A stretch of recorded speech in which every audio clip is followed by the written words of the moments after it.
Okay, we are live. We made it. Here we are on BC Spirit Cars. Josh, the voice of Spirit Cars, behind the camera there. And we're moving ahead with Larry White's car. This is the tall T.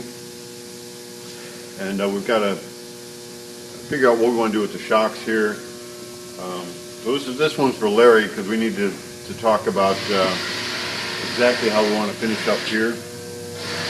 This one's about ready to go to paint. So what we've done, we put the brake on. It's been a couple weeks since we went over this, but we've got the chassis pretty well set up. I don't know if we've shown a picture of it or not with the body off, but we've got the rear end set up. We've got a drive shaft loop in there. We just put the master cylinder on. It's going to get a booster here. The brake pedal, we've got the brake pedal fitted to the car already, so it's going to come up.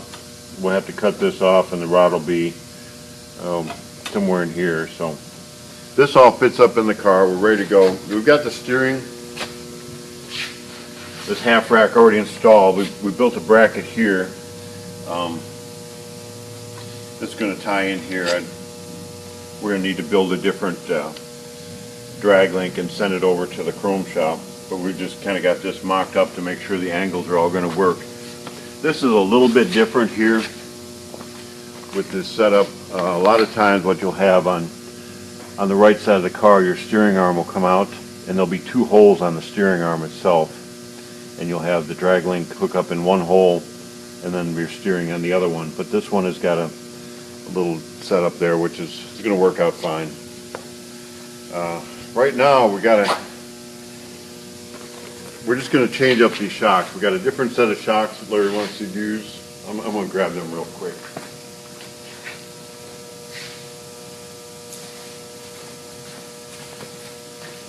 I don't even know who makes these. These are kind of nice. It's an aluminum bodied shock here. He sent them to us. It doesn't say the manufacturer here, but it's a good looking shock. We're going to try to get a bit of an angle on it here. So we're going to remake this. It's not going to get a traditional headlight.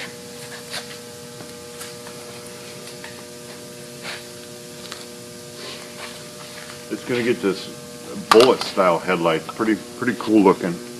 I would imagine this came out of the motorcycle world. Yes. Yeah. So it's a pretty cool headlight. We're going to want to get this in fairly tight into here. So we'll have to reshape this, and I want to get at least a little bit of an angle, as much as we can get on that shock coming in and still get the room. So we'll cut this off and put that on. If you're watching now, Larry, we'll probably get you pictures as we're doing this.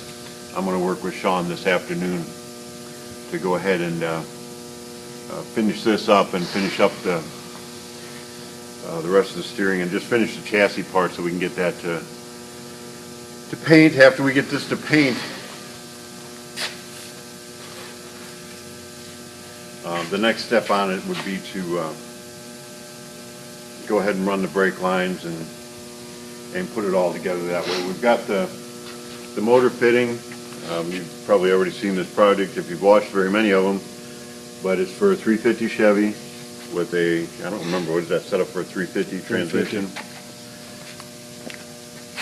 Our frames are 3/16 thick, so they're plenty thick to drill and tap. So what we've put in this one is a removable cross member for the transmission. That way, if you ever have to go ahead and take your motor out and your transmission out for some reason while the car is still together, it makes it a lot easier to pull that out and bring it out. Couple things we still need to do. Everything, we like the ride height. Larry liked the ride height. By the time the headers come down in here, it's going to fill this gap nicely. Really cool rear end, so you can see that under the car. Kind of see how the shocks are set up in the back here. Some of it that we're feeling real good about, we've got it all fully welded now. There's a few things that we'll just tack on, like the steering here, and we've got the brakes here, and the steering in the front are just tacked on. So once we just like that, we like our pedal locations, we like our column location when it comes down. that will be done there. Things are a little different on it. A ladder bar type setup in the back. A lot of different ways. You can do a triangulated rear end. You can do radius rods, floor bar, independent rear suspension. This one's set up this way. It looks pretty cool. On a rear end, something we've talked about before, but I'll just keep talking about it as long as we're going to have a picture of it here. If you look at these shocks, these coilover shocks, the way they are, if you didn't have it, let's say this ladder bar setup, if you didn't have a panhard rod in here, that rear end and the frame would just flop over back and forth. But the way we have it, we put a panhard rod in here, and this is a kit that actually came with this rear end. So it's all put in, and that keeps your rear end from shifting on the frame. On the front here, we've got a really nice aluminum axle. It's drilled with oval holes. It's a spring behind setup with radius rods. This would be a radius rod versus what would be a 4-link, and again, you could do independent front suspension or wishbones, or there's a lot of different ways to do it. But here we are on this. I'm sure we're going to hear from Larry this afternoon. I should have did this in the beginning of the program because not everybody watches from the beginning. It's Christmas time, and we still have a couple of these left. These are really cool, and you can kind of see these. They're hand striped Christmas ornaments.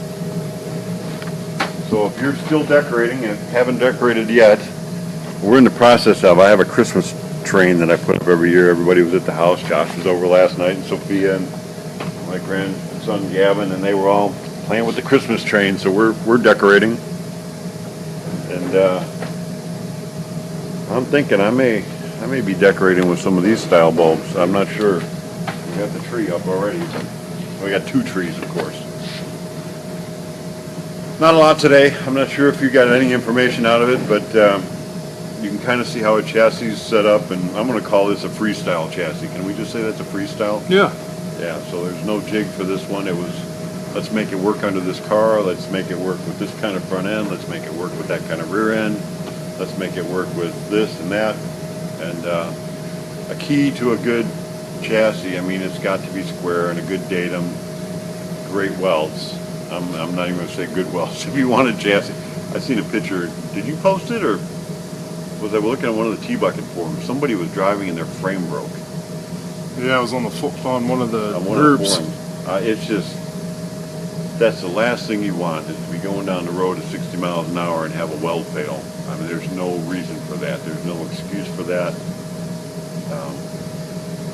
Just make sure if you're going to do your own welding, and you can do that. I'm not at all saying you can't do this at home. You can build this frame just as easily, well, maybe not just as easily, we got more equipment here, but you can easily build this frame at home. But make sure you have a welder that has enough amperage and you get the right kind of penetration. And it's not hard to learn how to weld, but at least do a lot of practicing if you're a brand new welder. And I was at our community college the other day, a really nice technical college. And is that even a community college? Arkansas? It's just an extension of that. So it's a major college. So you could probably in your area find a welding course or something like that to take, and pretty interesting. I bet you 6 weeks or so take a course and learn how to weld, but make sure your welds are good.